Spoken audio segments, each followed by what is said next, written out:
Programang ito ay rated SPG. Striktong patnubay at gabay ng magulang ang kailangan. Maaaring may masiselang tema, lengguwahe, karahasan, sexual, horror o droga na hindi angkop sa mga bata.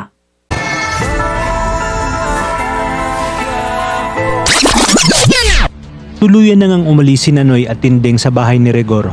Pansamantalang tumuloy kina Enteng dahil sa hindi na nga makayanan ni Tinding na makita pa si Rigor. Sa pagbalik ni Noy sa bahay ay mahigpit niyang ipinagbiling kay Santino na wag umanong sabihin sa kanyang nanay Tess ang kinaroroonan nila at hayaan na lang na si Tinding ang magsabi dito.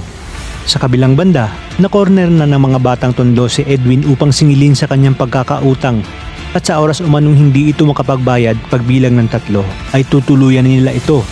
Kaya naman wala nang nagawa si Edwin kundi sumama sa kanilang grupo.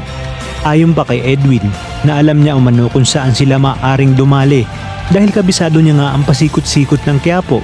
Kung kaya't dito hindi na itinuloy ni Teban ang pagpapasabog sa ulo ni Edwin.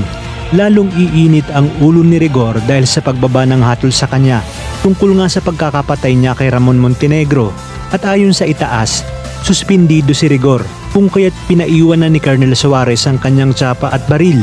At sa paglabas nga ni Rigor ay sinabi niya sa kanyang sarili na walang ibang dapat sisihin dito kundi si Tanggol at Tinding.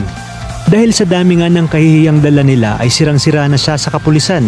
At isa pa, si Tanggol ang bunga ng kademonyohan ni Ramon na siya nga ring daw dahilan kung bakit siya nasuspindi sa trabaho dahil sa kanyang pagkakapatay dito. Dito na kaya malalaman ni Tanggol ang tunay na dahilan kung bakit ganoon na lamang kainit ang dugo sa kanya ng kanyang tatay Rigor? Kaya naman mga kapamilya, kapit lang dahil marami pa tayong dapat abangan. Dito lang sa bagong tinututukan ng sambayanan, ang FPJs, Batang Quiapo.